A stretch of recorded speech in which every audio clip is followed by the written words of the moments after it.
Magandang umaga mga paps. Ngayong araw tayo ay nandito sa Marilake. Pag-usapan natin ang 5 reasons bakit tayo nagmamotor. Tara, ride tayo.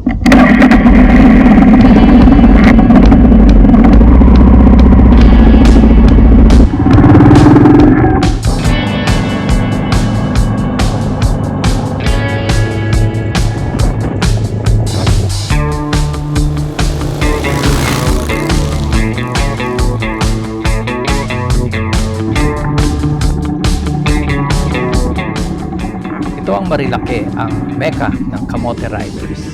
Hindi, mecca ng mga nagmumotor. Bakit napaka-popular ng Marilake sa mga riders? Kasi bukod sa maganda ang daan, maraming mga paliko-liko o twists kung tawagin. At syempre, ang ganda ng tanawin, yung bundok ng Rizal at Sierra Madre, napakalamig ng hangin. Tamang-tama, ngayong araw, makulimlim. So para sa akin, yan ang ideal conditions para sa ganitong klase ng ride. Diba? Ano pang hahanapin mo? This is what riding is all about.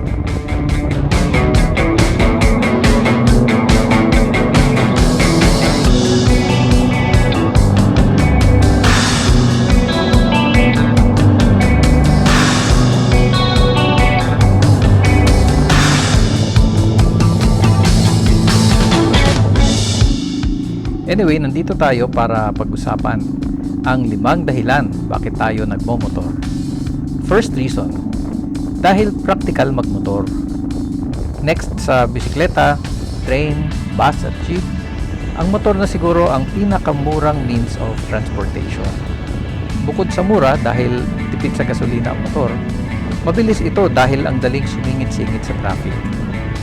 Hindi katakataka na pumatok ang angkas, joyride at iba pang ride-hailing services na motor ang ginagamit.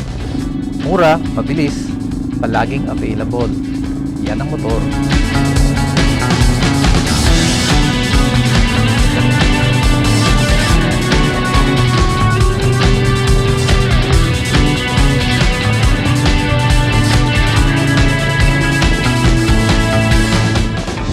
Second reason why we ride. It's fun and exciting. Totoo nga naman, iba ang thrill na makukuha mo sa pagmumotor. Yung arangkada sa pagbobomba ng throttle, masingit-singit, at yung thought na anytime pwede kang sumemplang at pamatay. Nakakataas ng adrenaline, nakaka-high, masaya magmotor. Siyempre makakapunta ka sa mga lugar na hindi mo naisip na mapuntahan. Yung mga malalayo hanggang sa pinaka mga liblib na lugar. Mga tanawin na hindi mo siguro makikita kung hindi ka pa nagmotor.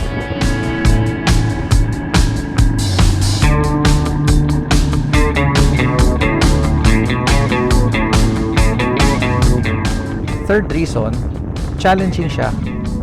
Hindi biro magmaneho ng motor. Kailangan ng matinding balance at concentration. At hindi lang sa pag-ride ang skill na kailangan.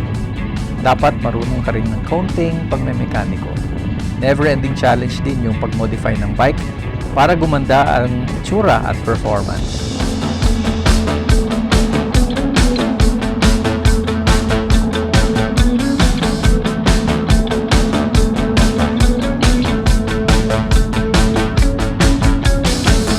Fourth reason, it looks cool. James Dean o kaya Coco Martin ang datingan. Lalo na pag naka-gear. Talagang nakakapogi pag motor. Dagdag pogi points. Basta wag mo lang tanggalin yung helmet.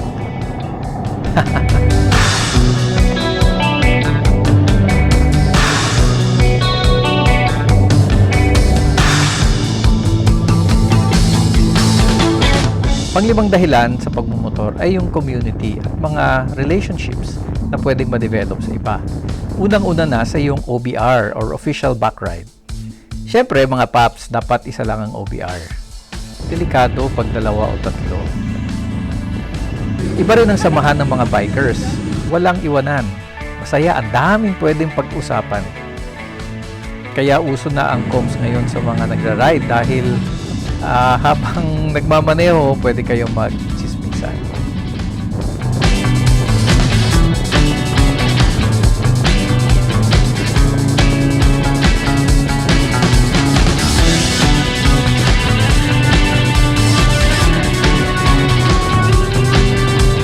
So yun ang 5 dahilan bakit tayo nagmomotor.